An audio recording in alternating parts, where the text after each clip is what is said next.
it's old Big Chief, and yeah, you taking another ride on a whiskey trip. And folks, I heard some banjos this morning when I was driving, and I was like, I gotta go down that road and see what's down there, because there's banjos playing. There's probably some whiskey down there. Somebody strumming a stringed instrument. They got to have some liquid in their system. But I actually drove over to Alabama today, and there's a craft distillery over here that has been getting some notoriety. They got a cult following, and people have been telling me, it's like, hey, Big Chief, you got to taste this whiskey. And I've had a couple different bottles of it, a couple different expressions. So we're over here at Dettling Distillery here in Alabama, and I don't know what town we're in. We're not in a town here, and I got Seth Dettling with me. Yeah, we're not in a town. Yeah, pretty much if it's normal, we don't do it. So that's kind of our instinct is the opposite. So put a distillery where people can't come and don't be open to the public and do make whiskey and don't source and don't sell swag. We just exact opposite of what everyone's doing. That's kind of my starting point. My wife actually asked me, she was like, are you interviewing a moonshiner today? And I was like, no, this is actual distillery and stuff. I said, he makes whiskey to sell on the shelf for people and enjoy it and stuff. Mm-hmm. Well, Seth, what's this first thing we got in our glass? The first one we have is the Bottled and Bond. We only have really the two SKUs. I like keeping the SKUs real tight. I don't like having a bunch of expressions. To me, that indicates that maybe you're unfocused. So I try to really dial in on what's best for the whiskey and then just let that tell its own story. So this one is the Bottled and Bond. This one's in a second oak that's a number one char by Independent Stave. They custom developed this profile for this exact whiskey. Really? And it maximizes the vanilla that's in the oak. And so you get more of like a caramel and vanilla. This has been in that barrel for so long that those vanilla notes have kind of turned more caramel to me. But yeah, it's just that light. Whenever you start like kettle corn and you get that caramel cooking, you know, that sugar cooking. For sure. That's what I get on this right here. And if you put a little vanilla extract on that, you would get this right here. Right, and it has a little crème brûlée kind of caramelized sugar component to it. You're speaking my love language. Oh, and it's 100 proof. You see how dark it is. And what's the mash bill on this? They're all the same. This is our flagship mash bill. That's basically an oatmeal stout. So 70% corn and 15 rye, 12 oat, and 3% remaining is 3 roasted malts. Okay. And those are really intense ingredients. It's not like you wouldn't eat a cilantro salad, right? No, I don't think I would. It would be gross. Yeah. But a little bit of cilantro in the right dish just changes everything. Yeah. And that's what these roasted malts do. You don't want to be overbearing with them. You want to use them respectfully, but from a culinary standpoint, that's really the approach. Yeah, you don't find too many people using oats in their whiskey. It's true. And is there a reason why you went with oats? Yeah, I mean, I love them. If you take 100% oat whiskey, which we've made, it's absolutely delicious. Now, you can't sell it because it's a white whiskey and there's no TTB classification for it.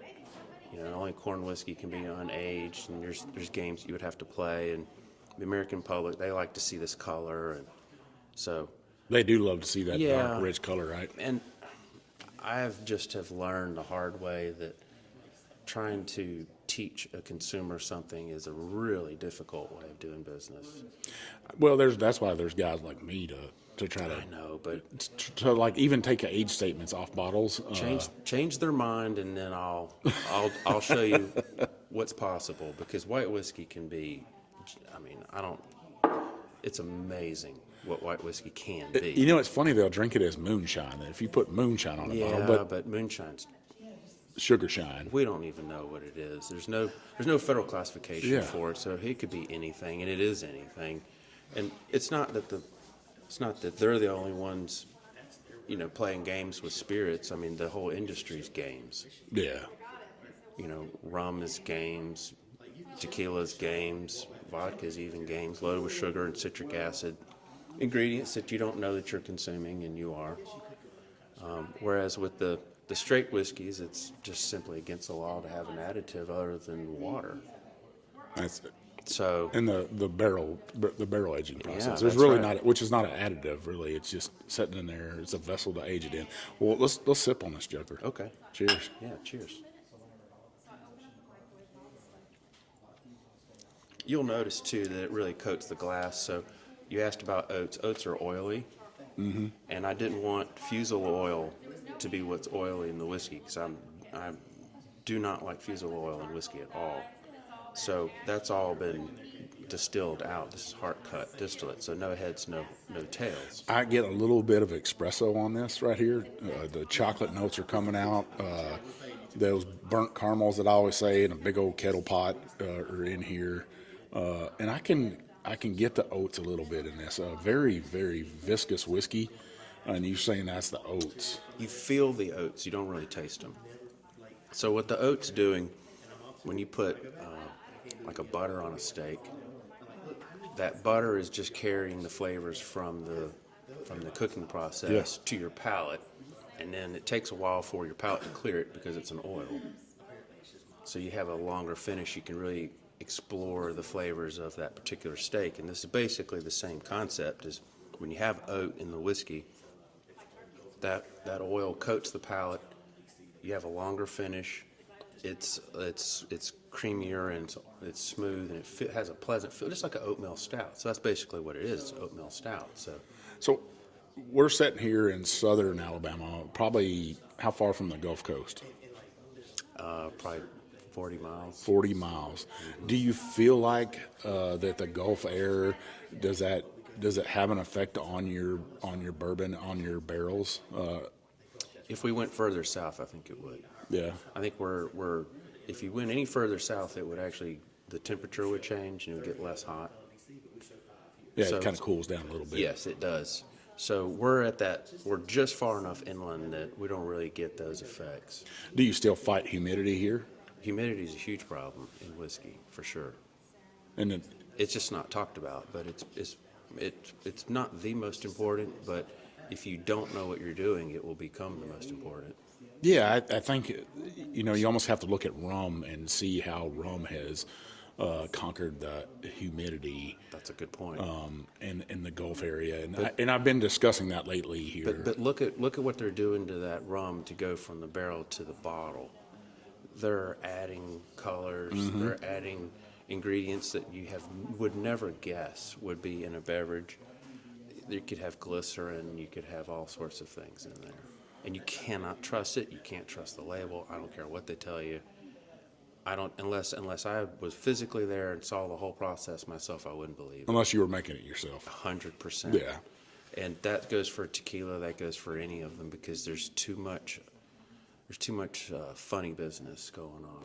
Well, the only funny business in this whiskey right here is how damn good it tastes. I mean, Thank you. I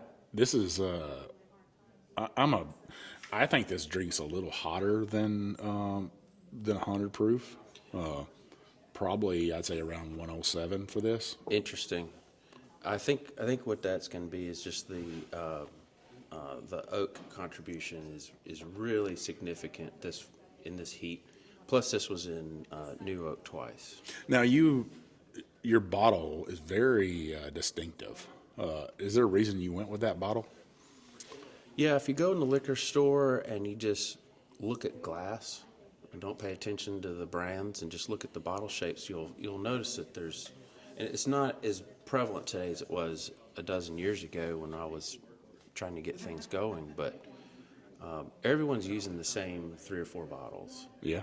Now today there's more custom, there's more semi-custom glass, and that's kind of become a differentiator. If you have a lot of money and you're a marketing company, clearly you're going to spend money on your glass. I'm poor, so I needed something that was a stock bottle. I think I've seen one other company use this same bottle. I'm gonna have to look at it now. Dark Arts uses it. Does Dark Arts? Macaulay uses this bottle? Yep. But he just puts a different stopper in it. He has a wood stopper. Well, he's got that big old decanter stopper too. Yeah. Yeah, that's all a nightmare. All of this is a nightmare. People are like, oh, I wish I want to do this, I want to do that. And like, you're signing up for a world of pain.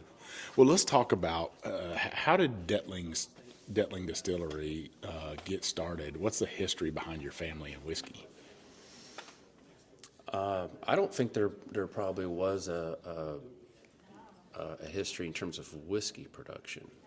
I mean, I know that the old family from Europe, and of course that original distillery just closed within a couple of years ago. So the Dettling Distillery was in Brünn in Switzerland, and it started in 1867 and was in that one location the whole time until a couple of years ago when they finally had to close it.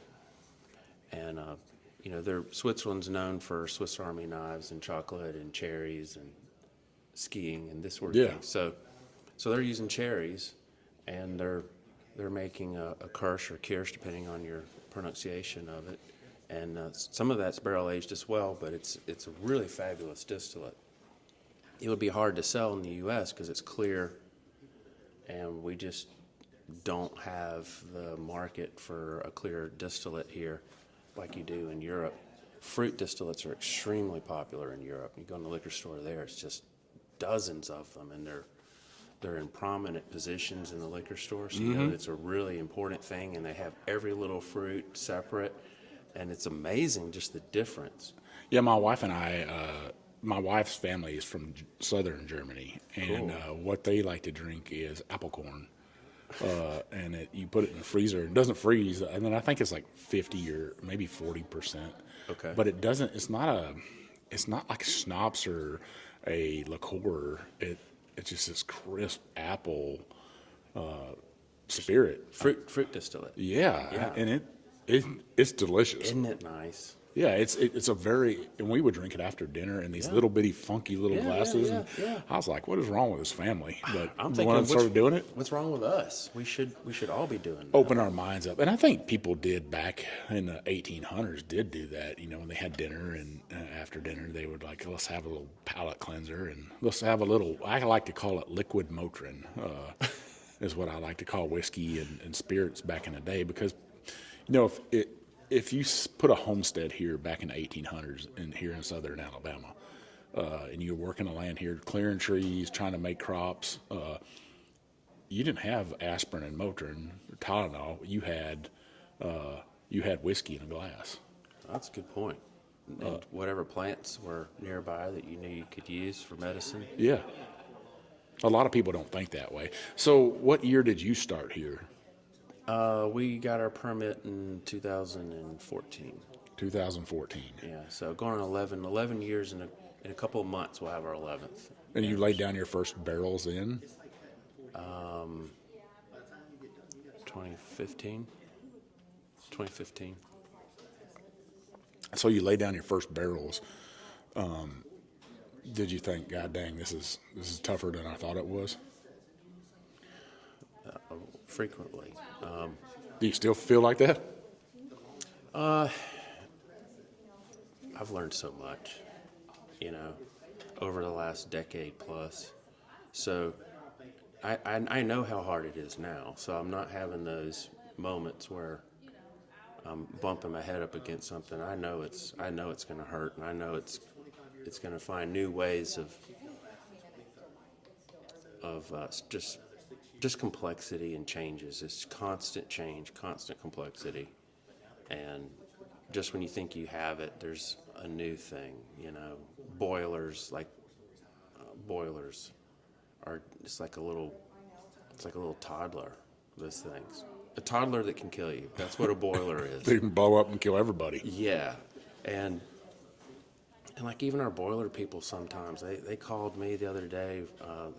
They were at a customer's brewery, and they called me, and we they just needed to spitball with someone.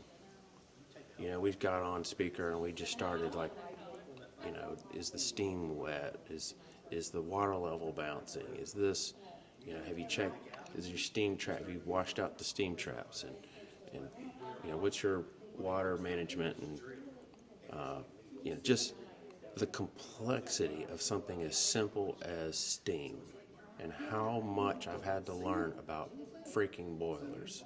Well, I hear that from a lot of people, and that's why you do have people like Denny Potter from Maker's Mark and Heaven Hill, and now he's making Potter Jane, his own distillery. Cool. But he's was in the waste. He went to school to be a wastewater management specialist. Okay. So that mindset of he's not a chemical engineer, but he knows about water. Okay. And I think if you can take shit and turn it into something drinkable. I'm sure there's an unfortunate analogy in there somewhere. But his mind is just crazy when it comes to whiskey and all the things that go on with whiskey and the plant itself, because it is a chemical facility.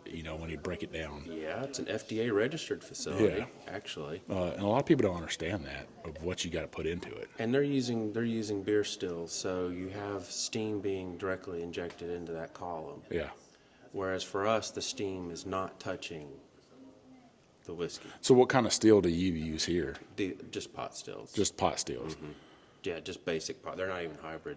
I've had hybrid. I've had a column still. I've had hybrid stills. I've had doublers. If you name it, I've had it and played with it. They all can be made to make good whiskey, because the still is not what makes the good whiskey. The still is what brings the alcohol out, and of course separates things. But whiskey is made in the cooker. So the cooker and the guy making that recipe and watching that cooker, right? 1,000%, because nothing matters after that. Anything that goes in that cooker, if it's not perfect, you're never going to be as good as you can be. So if you accepted bad grain, You're done. you might as well start all over, right? Yeah, you're hosed. What are you doing? You're just wasting time. You're wasting money. You're wasting time. You're wasting your capital, and the whiskey's never going to be as good as it could possibly be. Now we're sitting in this is one of 3 rick houses you have. Mm-hmm. How many barrels do you think you have on site right now? I don't know, 1,000 probably. So you are a true craft distillery. Mm-hmm. Almost a one-man operation, or a man and a woman operation. It's my wife and I and one guy. And that's it. There ain't nobody else out here. There's no millionaires out here rolling around. No, and I don't want them. You don't. No, I don't, because there's times when you think you do, and there's times when you might be tempted by that. But I think the focus needs to be on the whiskey, and if something distracts from that in any way, it's not what's best for the whiskey. Maybe what's best for me, but I'm concerned about the whiskey. I want the whiskey to have priority at all times, and so yeah, we have no investors and no bankers and no family money or anything like that. So we're unique in the sense that this is 100% bootstrapped. I'm sitting here holding this glass right here, and I'm thinking about this as you're speaking there, and you might be the first distiller ever to give me a man-sized glass. Because I got these gigantic paws, and this is a nice glass you serve me whiskey in. I don't like the Glencairn necessarily, the tighter ones. I use them because they do concentrate the nose, but I like a more open glass for this whiskey. Well, it opens up over time. Can you tell how much I like? Because you put a big pour in here. Did I? And can you tell how much I liked it? Well, at least we're drinking them in the right order, because you can't go backwards. This next one is this is so exciting. Look at the color difference. I think they're absolutely stunning. Looking at them and stuff. I don't know if you can see that on camera or not. I think you can get it. Yeah, definitely. You can definitely see it. So you got about 1,000 barrels. What's the oldest whiskey you have on site right now? The first one. This very first one. Mm-hmm. Really? Yeah. That one will stay here forever. Huh. It's it's deliciously good. so you 1,000 barrels. You've been putting out whiskey for almost 10 years now. Well, we may weigh more than 1,000, but we have probably 1,000 on. 1,000 on site. Yeah. Yeah. So you're doing you told me about 150 barrels a year, depending on how operations are going. Yeah. So the most I did was 250, and I just at the time, and we've talked about this before, but just the stress and the pressure of having to work to earn money, and then that money then be lent to another company, the spirits business, to just operate. Yeah. Right. The level of pressure and stress involved in that is exponential, because you have people's families involved, and so I have to earn it. I have to physically go make the money before I can spend it. Do you feel proud when, you got a good friend over here from Brutally Honest Bourbon, Brandon, comes over and introduces other guys and gals to you, and that grassroots kind of wave that's happening with you right now that it's been happening. Mississippi Sippers, there's a whole plethora of people that know about you that are telling other people and said, hey, you have to. I've had so many people say, Mike, when are you going over to Alabama to see Seth? And you're going to love him. And but isn't that cool? Because I didn't have to do it. well, you didn't. It's that. Well, the whiskey did it. Yeah. Well, you did, because what'd you say? If you don't cook it right, and you're the man cooking it, Yeah. I would have never showed up here if you're not doing it right.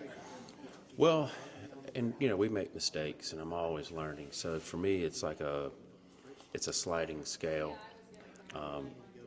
That's part of the reason why I'm so excited about this particular one in front of us with the green wax, because it's representative of quite a few lessons along the way. Well, we're saving that one for the second half. Are we? Oh, yeah. Okay. I got to have something to drink in the second half. Well, I got a lot of whiskey. So, what did you do before the distillery? What was you doing in life? Well, I don't want to say on the podcast. Okay. I mean, if you're a male stripper, it's okay.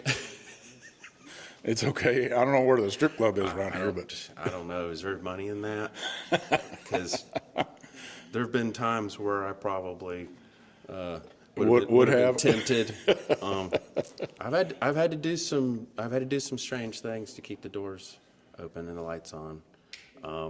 So you mentioned production, and that's sort of related to what I'm talking about. So the stress level was maybe too high at 250 barrels. So against my instinct, I actually slowed our production intentionally. I slowed it to the 150 mark. And that's going to enable us to do a couple of things. It changes the math a little bit, so that takes some of the pressure off. It reduces the workload a little bit, so now you can focus on quality. You can focus on finding areas for improvement.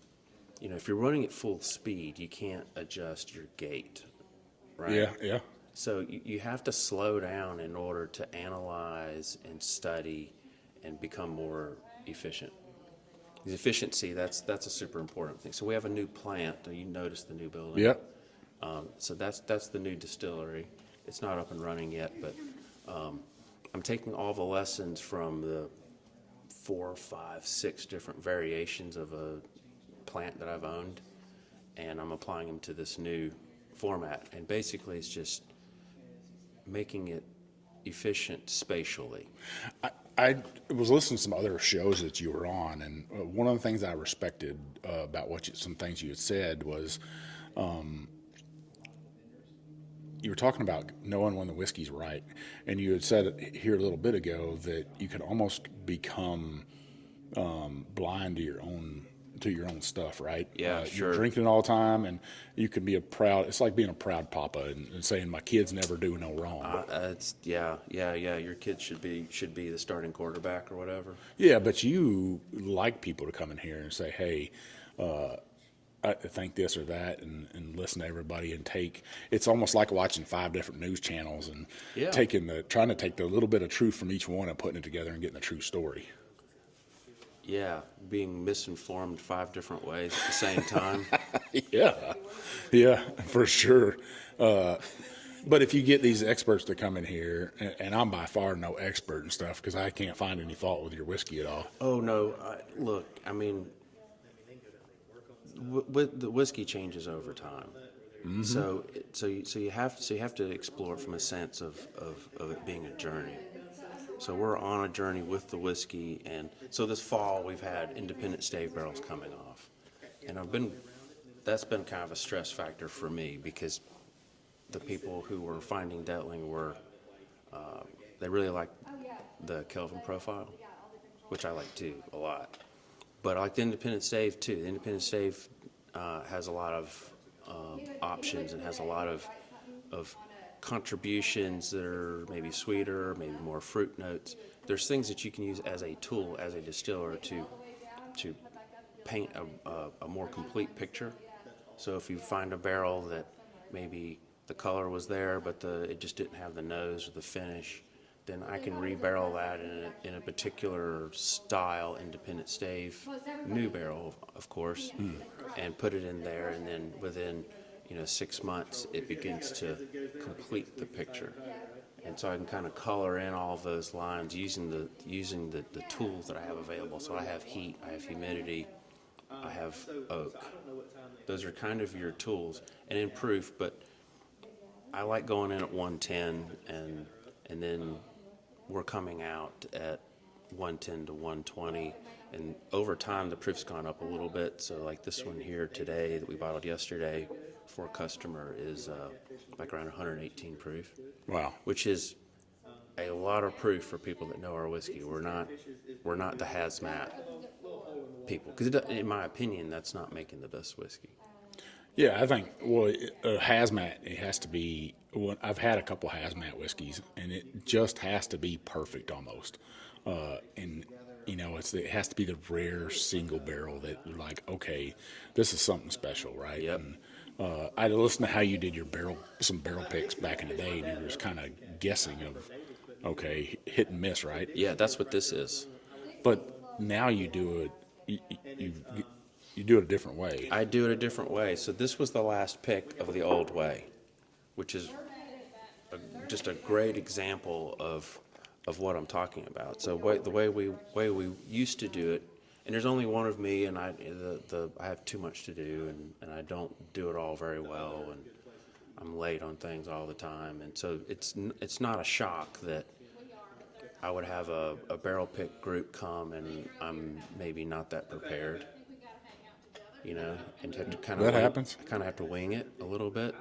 So we would just walk around, and I'm like, well, let's pull one of these, let's pull one of those, and I'll talk to them and get a feel of what whiskeys they've had, what do they like, and I try to, apply that information loosely to the inventory awareness that I had at the time.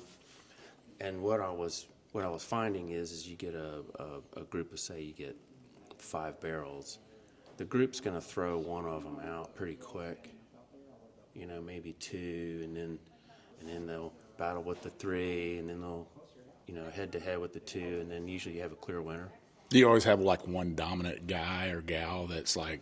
Every group's different. Yeah. Like every group is totally different. But in terms of the whiskey, that's the way it was playing out, because I wasn't taking the time to really personally sample and grade every single barrel, which I do now. And this pick right here, this green top, is the last one, because what I was doing with these guys, I was kind of screwing with them a little bit, and I pulled a 3.5-year-old barrel sample out of the new house from a Kelvin cooperage, and I slipped it into the barrel selection, and the whole thing was blind, and these were not amateurs in terms of the participants.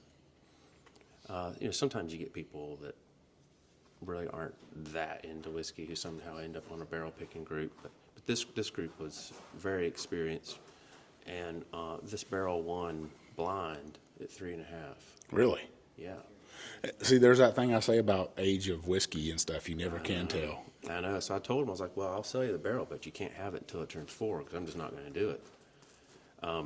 a 4 year is our minimum, and I'm moving the minimum as time goes on. So that's an example of a barrel that I should have known about. But you didn't. Yeah. So I think that, barrels, even at your size, barrels can get kind of lost in the, and like actually lost. yeah. They do. Yeah, 110%. If you had like 1 million barrels, you can imagine how many barrels go missing. No, it would be someone's life would just be the barrels. Yeah. Yeah. I mean, there are guys and gals Yeah. that do barrel Yeah. manager, barrel house managers. Yeah. Well, on the second half, we'll continue this great conversation.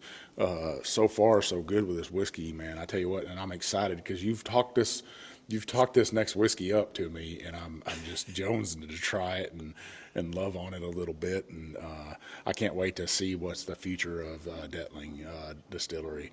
Listeners, we'll be right back.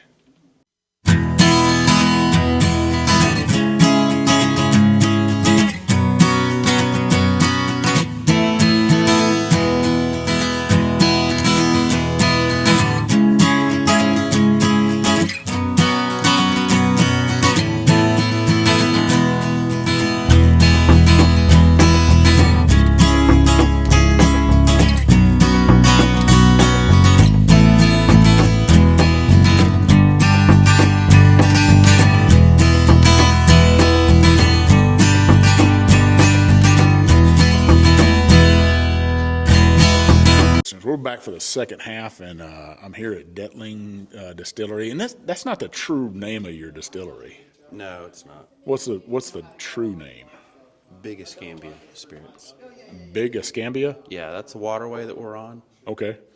And we didn't have a brand when I got into this, so I didn't even know about the Dettling brand at all. Really? No, so I mean that discovery was made during discussions about creating a brand. Huh.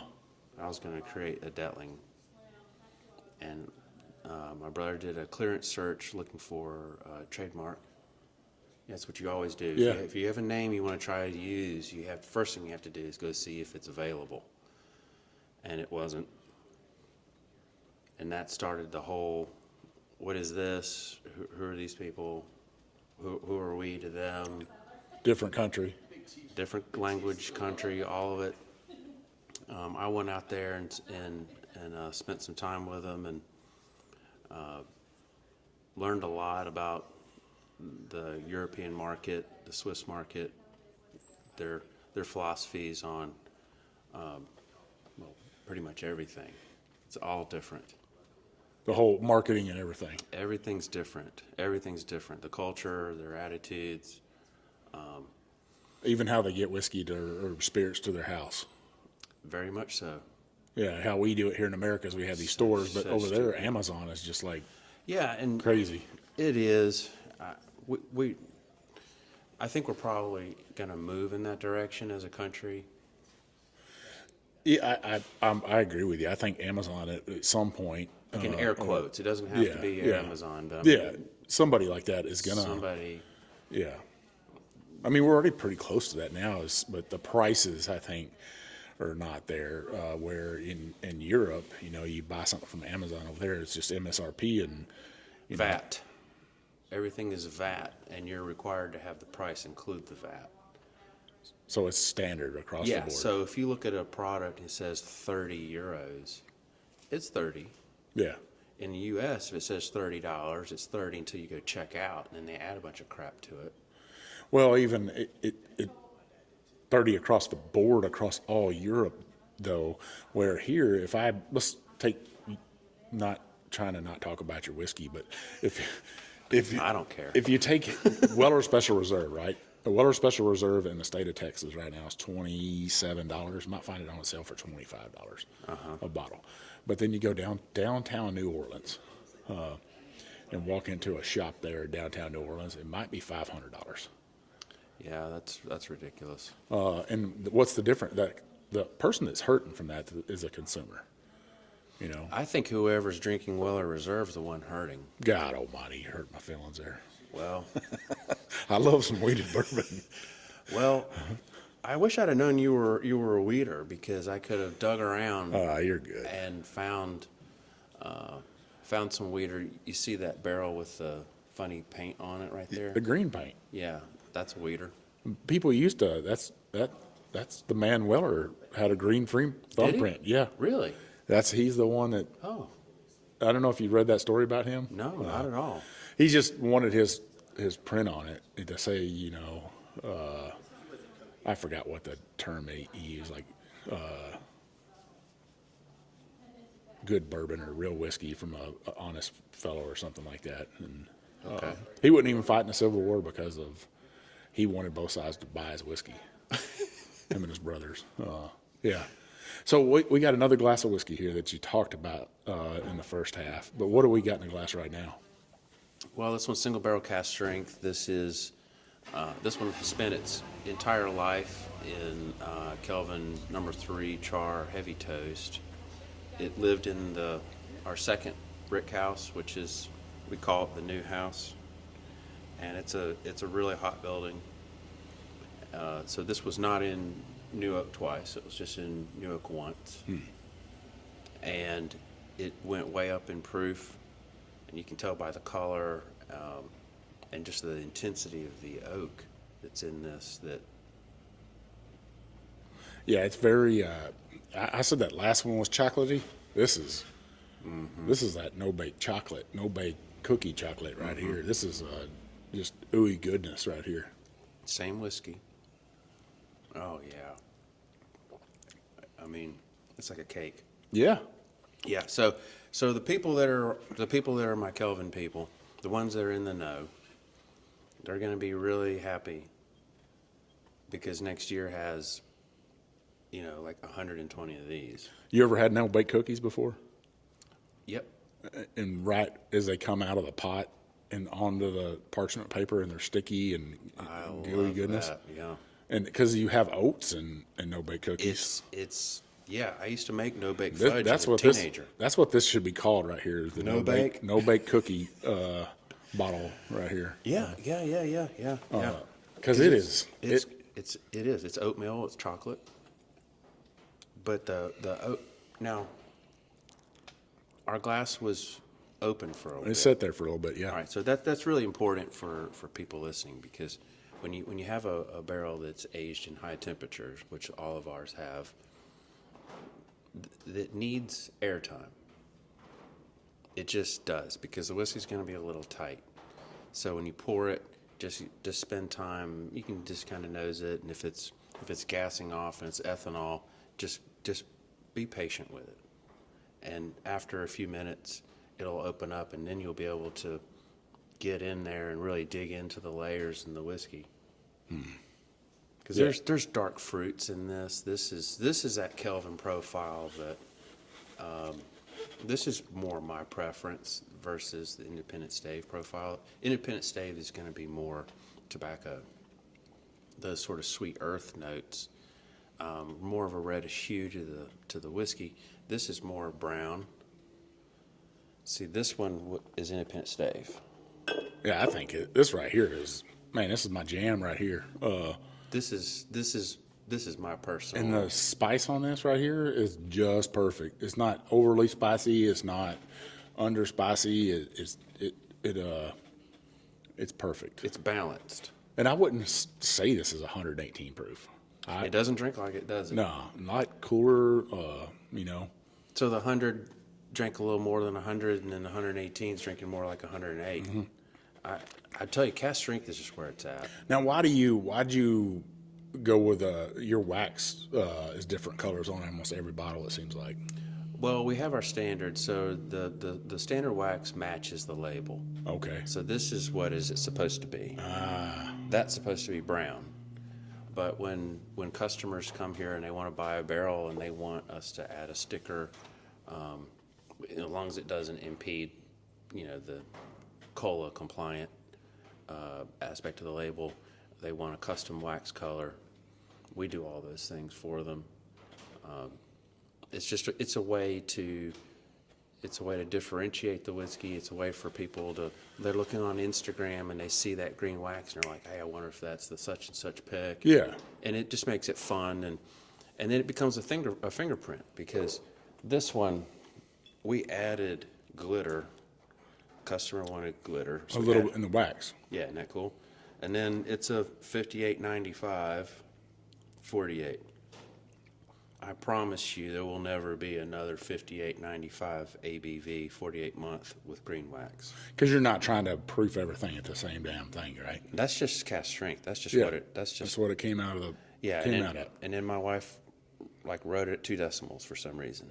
I mean, she does whatever she wants.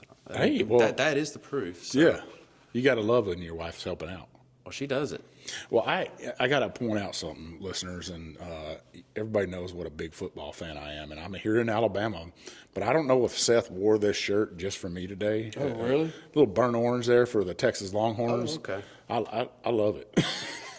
No, I just happened to, well, it's freezing cold. And this is like the warmest thing I own except my turnout gear for the fire department. And I thought that would be a little weird to be in turnout gear. So you talked about having a new plant. Is your new plant, are you going to be able to turn out more whiskey with that? Or what do you feel like your new production will be? It'll be more efficient is the primary output. Like by energy and time. Time-wise? Yeah, time is huge.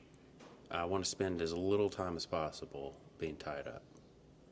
So we're looking at it's a 4-day work week now. We've been doing that for a couple of years, and it's a big success. If you just work a little harder, you can make the same amount in 4 days as you can in 5. And what do you do on that 5th day? You have a 3-day weekend every weekend. Jet off to the Gulf Coast. I mean, I'm busy. Like I'll be doing barrel picks and stuff like that. But I like the 4 days, and so I'm designing the plant so that it'll take a little amount of time as possible during the 4 days. So we're typically done by like 2 o'clock in the afternoon. Oh, well.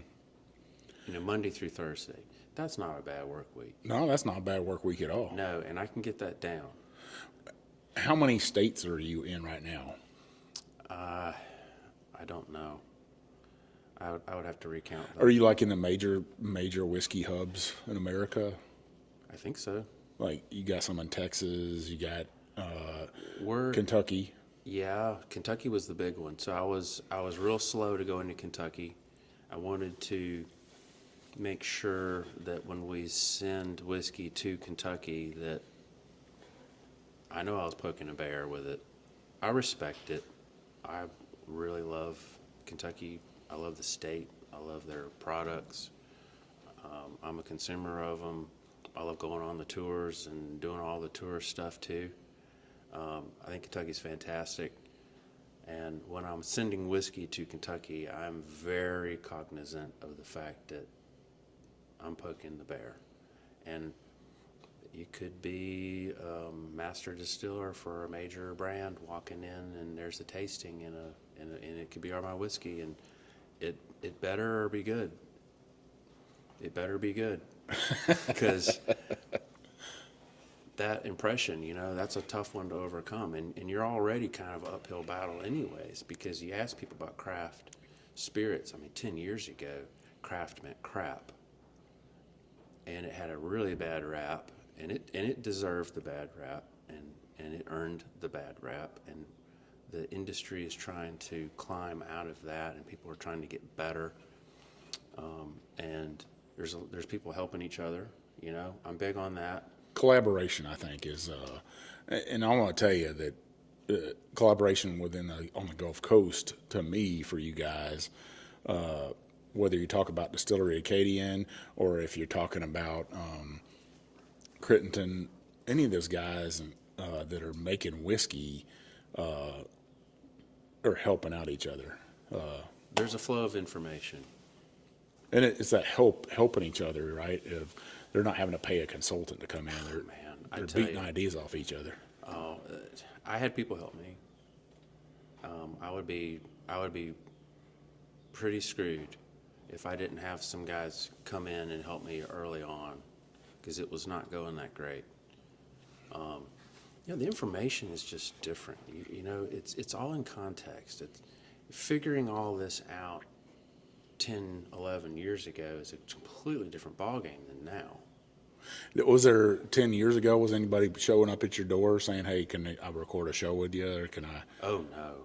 No. We were, I didn't even have a website. You're just out here cooking shine in the woods, really, what people probably thought.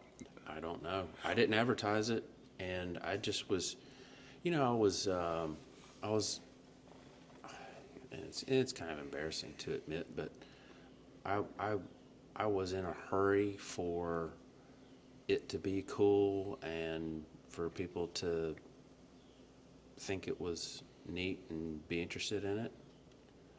And the truth is that that's counterproductive.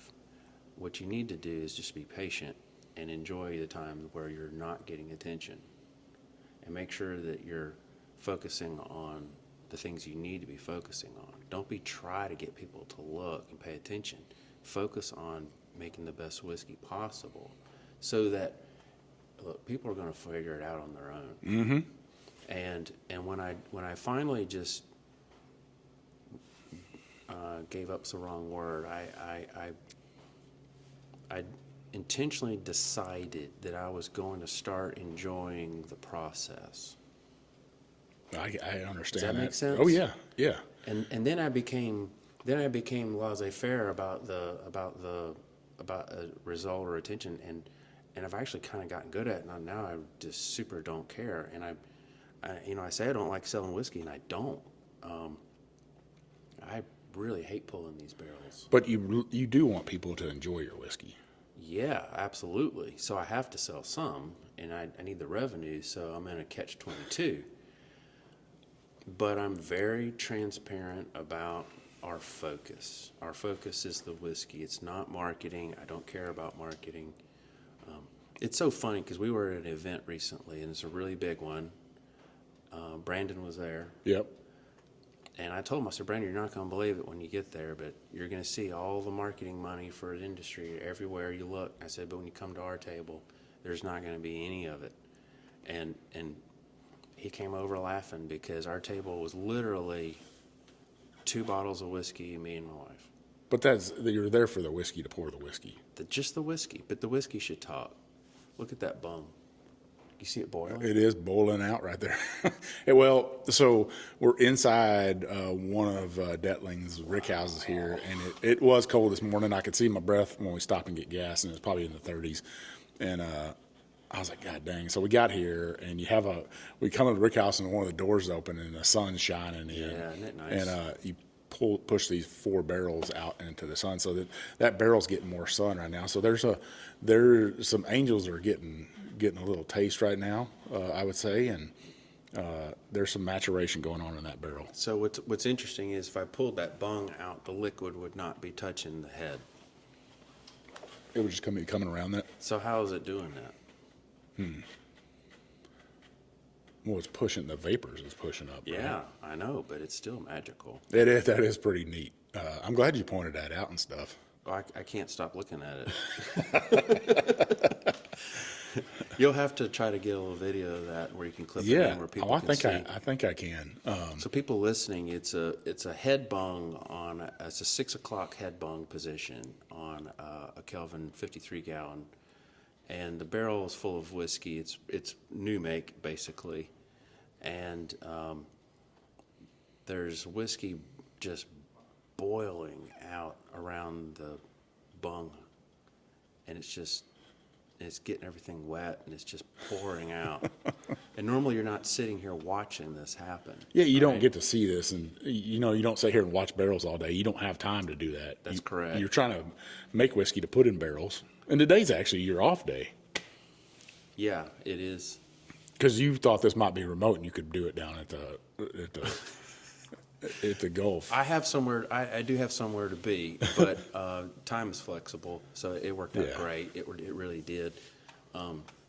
We have a kid in fire school, and he graduates next week.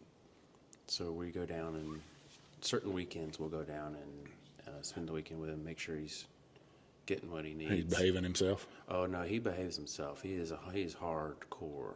Huh. But to making sure he's got like super good food, and I mean, just doing the things that I had to do for myself. He's got somebody that kind of got him along, right? Yeah. I know what you mean. I mean, when I joined the Army, there was nobody there besides the drill sergeants and stuff to kind of help you out. But after you get out of basic training and AIT, you're pretty much left to yourself, and you better figure it out real fast. And I see parents today like you yourself helping your kid out and stuff, and make sure they're feeding themselves right and stuff. But you can help too much too. So I'm cognizant of that. I don't want. I want someone to be able to. He's earned it. That's at the end of the day. My grandmother asked me one time when I was a teenager. She goes, "What do? You give someone everything they want or nothing they want?" And I said, "I think you should give kids what they've earned." And this kid has definitely earned whatever benefit, whatever resources that can be brought to bear within reason. Does he drink whiskey too? Oh yeah, yeah. He has a great palate. What's his favorite one that you like, a cask strength or the? Oh yeah, of course. Bottom bond? Oh no, cask strength, 100. Cask strength. Yeah, he's accustomed to barrel samples. Do you take him down some whiskey every once in a while, or can he have that at fire school? I wouldn't during fire school because he has to be some kind of freak athlete. For the fire school. Yeah, so you really need to, your nutrition and your rest has to be like NFL pro level. You really have to be, it's incredible what they're doing. It's a very difficult school. It's known in the industry for being extremely physically challenging. So not for that perspective, but like we talked about, grading barrels, how we'll sample all the barrels. So he'll pull those samples for me, and he will assist in grading those barrels. We didn't really get into that earlier, but I'll actually grade all of the barrels. And I noticed that on each barrel you've got like the serial number of the barrel, and you got the capacity of it, you got the date, the proof that it went into the barrel at. So you go in at 110 proof is what you're going in at, right around there. Mm-hmm. Generally, yeah. And then what do you usually cask strengths around 118? Nothing higher than that? No, just here lately they've been 118. It's so weird how that magic. These barrels do what they want to do. Yeah. So I try not to fight them, but we'll have there's 110 proof cask strengths of ours out there. Huh. 120, I think that's maybe the hottest one we've had. That Alabama oak, I think, was 120 or close to it. But these here lately they're pushing that. I saw someone just the other day say the highest they'd ever put out, like cask strength, was 126. Okay. And I was like, that's the telling the truth right there and stuff. And I always wonder, when something comes out hotter than that, is it truly? Is that what's coming out of the barrel? If it's like 135 or 136. Yeah, I think so. I mean, they're going in at 125 though. Yeah, I guess if they're going in hotter. Yeah, so you just go in at 125. By the way, you save a lot of money doing that. Going hotter? Oh, for sure. Yeah, barrels are expensive. We've had barrel shortages twice in the time that I've been in business, which is nuts. But yeah, the cheap way to do this, and I kind of just call it like the accounting inputs, whatever the accountants would want you to do. So if someone acquired your company, what changes would they make to make more money? And that's one of the first things that you would do is you would reduce your barrel cost by just going in at higher entry proofs. You would maybe substitute some grain concepts on your mash bill, so your mash bill stays the same, but is it really? Because you want a little cheaper on some stuff, because our ingredients are extremely expensive and extremely difficult. You could cheapen that up dramatically. You could ferment, not ferment, but you could use fertilizer in the fermentation process. Really? I also heard that you, in fermentation tanks, that you don't like the old school cypress wood tanks. I hated those things. I had them. That's what I heard. Yeah, I started with cypress. I absolutely hated Why them. did you hate them? Was it just because they leaked, or do you think that made bad whiskey? No, it makes no difference. The only people that say that it makes a difference are the ones who are either trying to sell you it, or that's what they have and they're trying to sell you it. I think they're beautiful looking. Oh, they're cool. They're cool, and but it makes no difference. And I think if you put wrapped a stainless steel tank in the cypress, or dropped one inside one of those, and Some do that. then it would look beautiful. Some of the cypress fermenters are stainless steel wrapped in cypress because it looks cool. Yeah. I'm fine with If that. you're doing tours or something like that. Yeah, but that's a kind of antithesis. Yeah, but to cleaning us. them. Is a nightmare. Yeah, so I got rid of them. They leak. They're just gross. They're just gross. They're just. But the old school, that's what they had to use because they didn't have stainless steel, right? Okay, well, we have stainless steel now. Well, I always, people are like, oh, I can't imagine how good the whiskey was back then. I'm like, No. I don't know about that. No, that didn't have anything to do with it. Look, and I know there's going to be a lot of people that are going to disagree with these statements, but there's a lot of fussiness, as how I would describe it, among distillers. They fuss over a still. They fuss over the operation of the still, and they want to describe that process in a way that sounds really complex and artistic and skilled. What's called their salesmanship. Okay, it's bullshit. Yeah, bullshit. All right, it's bullshit. So when you can change some, depending on your still design, you can make certain components come forward, but at the end of the day, you're barreling the aggregate of the output. You're not barreling a 1% slice of 5 minutes of output, right? Yeah. So there's little fussy little changes that are being made. I'm telling you, 30 days in a new oak barrel, I don't know what little fussy little thing you thought you did, but it is gone. And at the end of the day, the oak is a sledgehammer. So you need to worry about the things you need to worry about and not inflate your importance as a distiller, right? That's why I always talk about cookers, because the mash tun is where all the magic happens, and that's the first step, and everything has to be correct.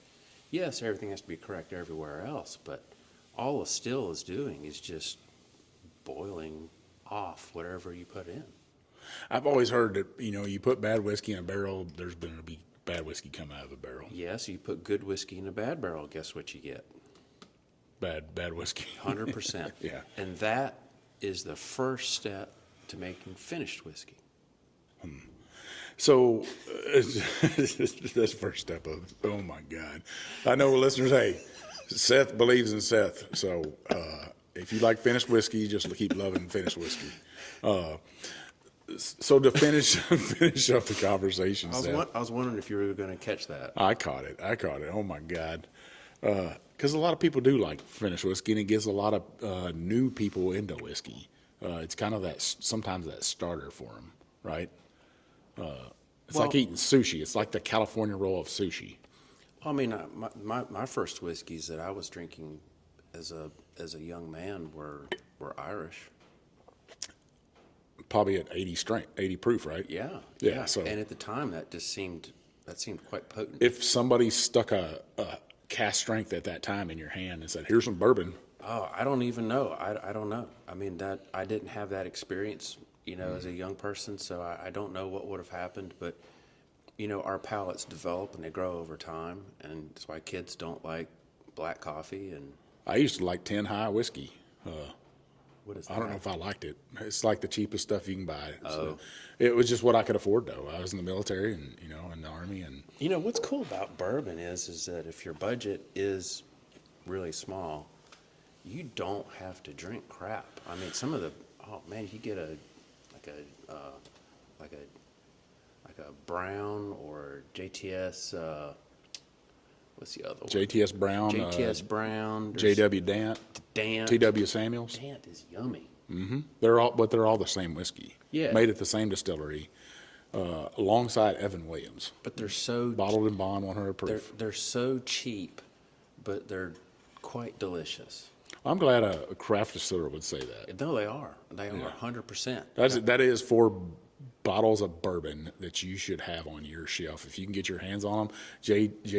JTS Brown Bottled and Bond, Dant, JW Dant, TW Samuels, and Evan Williams Bottled and Bond. They're all come from Heaven Hill Distillery. And some of that stuff it was made by my good old friend Denny Potter back in the day. If you were like Elijah Craig, that peanut taste, all those have that peanutty taste. That's kind of okay. That's that kind of Heaven Hill payday candy bar. For me it was, and it's been a minute since I've killed a brown or a Dant, but to me it's a really simple foundational spirit. You can tell that the mash bill is just probably corn, basically.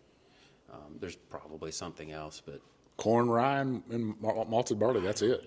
if there is, there's not much. I think you're probably looking at a 72% corn. I could be wrong. Probably like a 20 or less than that, rye, and then a 5% malted barley, something like that. I don't know if that math adds up, but somewhere around there. That's probably what you're looking at that for that. Yeah, it's and corn is cheap. Corn is cheap. Not anymore. It's not. I don't know what kind of corn you're buying. Oh, but believe me, it's cheap. It's cheap compared to what it actually produces. Corn is very inexpensive. Yeah. So it makes sense from an economic standpoint to have a large corn content. But it really comes through in the spirit. So basically, I just feel like when you're drinking a Dant, that smell, it's just American oak and American distillate. It doesn't have the depth, it doesn't have the complexity, it doesn't have the mouthfeel, but from a starting point, it is fantastic, and for the price, it is utterly unbeatable. Yeah, well, it is hard to pass it up for sure. And you've got to really spend some money to start going up from there. Because I would much rather drink those than I would a lot of the ones that are expensive. I'd say almost the same whiskey, which is Elijah Craig. It's at 94 proof, actually underproofed than that. It cost you about $35 to $40, and it's almost double your money for what you had to pay for that Dan or for the JTS Brown or for like Evan Williams. So you're spot on that and stuff. Well, Seth, to wrap up this episode, man, I got to thank you for sharing your whiskey with me. Absolutely delicious.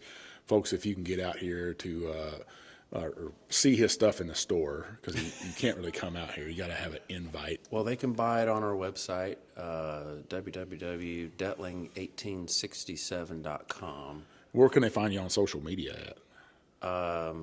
Instagram, Facebook. That's kind of it for right now. And I run those, so if you message those accounts, I will be the one that very poorly responds to your message. Yeah, it's we're a small operation and we don't have a marketing budget, and we appreciate people's support. It's necessary. We need the support, but you can buy direct from us when it's in stock, and that's a great way. If you're off in some state that we're not distributed in, just keep an eye on our website, and you can order directly from there, and they ship basically almost anywhere. And the money, this is what I love about craft distillery, is that you're not a millionaire or anything, and the money truly does go to you and your family, you and your wife, right? The money goes to whiskey production. Neither of us have brought home even one penny. Really? Not one penny. God dang. We've spent a penny. A couple pennies, I'd say. Yeah, but so we pay our bills through my other business. Okay. So the whiskey business. So when you support us and you're buying something that's premium for sure. I mean, it has to be premium. It's premium cost to produce. I mean, it should be a premium whiskey, and it should cost a premium over some of this other stuff we're talking about. But the money, it's not like it's buying sailboats and trips and stuff. You know, it's building buildings. See, this off to our right will all be a slab soon, and that's where the new rick house is going. So you're going to put another rick house up. I have to. This is the third one. Look at it. You're almost filled up. You could go up. I think you possibly could go up another stack, but I would say you probably need to change your pallets. They're not strong enough, I don't think. We'll have to talk off air because I got mine. It just all kinds of thoughts on that and stuff, and I've told it to people, and they're like, "Man, I never thought about that." Well, Seth, man, I appreciate you having me in out here, sharing your whiskey with me. Awesome. I really do appreciate it. You know, it does matter to me that people do buy your whiskey and support you and get the word out there about this great whiskey, folks. You know, I only show up at a distillery if I love the whiskey, and I'd had your whiskey. People put it in my hand, and that's what I want. Well, listeners, you know where you can find Old Big Chief. You can find me at The Whiskey Trip at Facebook, Instagram, TikTok, and YouTube now. So make sure if you're watching this, tell your friends about it. If you listen to this on there, go on to YouTube, watch the video, subscribe. I'd really appreciate it. If you're listening to me on podcast platforms, make sure you give old Matt and Mark from the Bourbon Life a listen too. They do great content for you. Some funny guys and stuff. They do reviews on whiskeys, and I think you'll really enjoy them. But if you do listen to them, you listen to me, and you love me, give me a 5-star review. Say you love the Old Big Chief. Everybody loves me. Look at me. I'm fat and happy. I got whiskey in my belly. So, yeah. But write me that 5-star review. Write some comments. Those reviews, those comments, open up doors to distillers like Dettling Distillery and get great guests on my show like Seth Dettling here. And you know, I just want to bring you great content. Or, like I always say, like old Paul Harvey used to say, the rest of the story or the rest of the dram. Write those comments, copy those, put them over on Facebook, my Facebook page. Give me a like and review over there. I really need that support. It keeps me rolling on down the road. Check out my website, thewhiskeytrip.com. Go on there. I say I'm going to put merch on there. I'm a one-man operation like Seth, and it takes time for me. So, folks, as I always say, this is Old Big Chief, and thanks for taking this ride with me.